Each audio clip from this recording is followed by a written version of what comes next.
Hi, I'm Tania Roxborogh, and I'd like to talk to you today about books and me, and in particular, libraries and books and me. So, I have a little story that I'd like to share with you, and I've written it down, so you'll have to excuse me that I'm going to look at my notes some of the times because I do tend to go off on a tangent. So, you're probably thinking that because I'm a writer, I have words and stories in abundance flowing from my fingertips.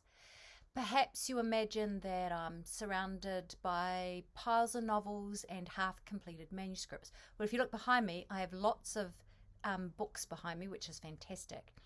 You may even think that I'm a writer because my childhood was a privileged one of bedtime stories and lots of trips to the library. But it wasn't. I grew up in a home without books. No one read to me when I was a child. I did not have a bookshelf in my room filled with books by Eden Blyton, Charles Dickens, or Dr. Seuss. Those were the books that were popular at the time that I was growing up.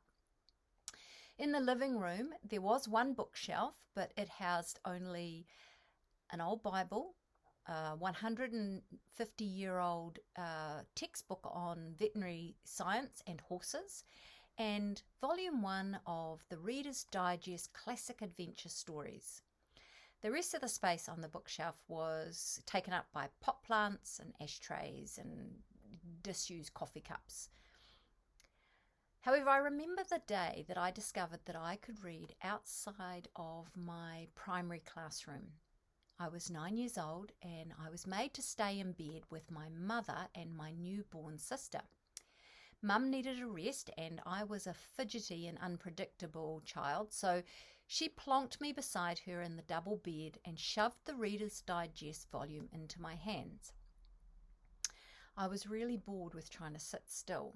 Sitting still on a hot afternoon when you're 9 years old is pretty difficult. And so I thought one of the things that I would do is I would take my finger and I would point to all of the letters in the book. And I opened up the first page and I began to point at the letters. So with a stubby finger, I did pick out those individual letters. And I was really surprised because the individual letters kind of swam together into recognizable words. And then those words swam on the page into sentences that I could understand. And in a few moments, I had dived deep into the Alaskan wilderness, my mother, my sister, and the hot afternoon gone. I had read all of the books in our tiny rural school library. So when I arrived at my new intermediate, on the second day of the new year, I signed up as a librarian helper. That day, I looked around at the beautiful collection of books lining the long walls and vowed that I would read every fiction book on the shelves before I left the school. I started at the A's and managed to read the very last book, which I remember being called The Power of Three by Diane Wynne Jones. At that time, there weren't any books by authors with a surname starting with Y or W, which gave me a prickle of dissatisfaction because it would have been really cool to have finished the last book with the author with the surname starting with Z.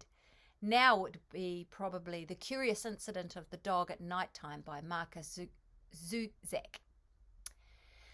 I don't remember many of the stories, but I did discover some fantastic novels. My favourites were the Silver Brumbury series by Elaine Mitchell and the Darkest Rising series by Susan Cooper. I also read The Hobbit and The Lord of the Rings, although I didn't know that I had done that until years later at university when a whole group of us would gather around at someone's flat and take turns reading the Hobbit, first The Hobbit and then The Lord of the Rings. And then I thought, I know this story. The other thing that was interesting about reading all of those books is I actually read quite a few dumb books, and I think that helped me learn instinctively how and what not to write.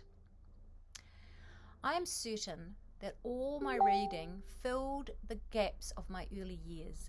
And although I value the wee little yellow certificate I was awarded at school by the school librarian for my efforts, it is the satisfaction and joy of story that meant the most.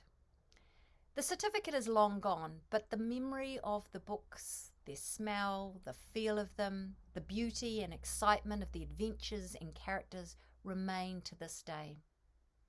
All that reading during those 2 years set me on my way to becoming a regular reader, and when I was old enough, I started a personal library of my own. I now have multiple bookshelves in my home, and you can see some of them behind me, filled with books I've read and loved, including Eden Blyton, Charles Dickens, and Dr. Seuss. I've hunted down those other books from my childhood, and they sit alongside the novels I've read in the following decades. Whenever I look at these large shelves, I remember the stories, how they made me feel, what I was doing when I read them, and how I feel about them now. Without story, I could not be a writer. To create new stories, I need to be filled with words, pictures, adventures, imaginings, which live within the pages of books. If you want to understand another person, if you want to understand your world, read. If you want to be a good writer and use your writing to help make sense of things, read. Books with their stories are the fuel for a writer. Without them, we would be that empty bookshelf from my childhood. And as much as a 150-year-old text on veterinary science on horses is interesting, it is unlikely to make for riveting story time. I hope you enjoyed doing your preparation for the Lit Quiz, and I wish you all the very, very best as you've completed your competition. And I hope to see you in the library one day. Kia kaha, kia manawarawa, mauri ora.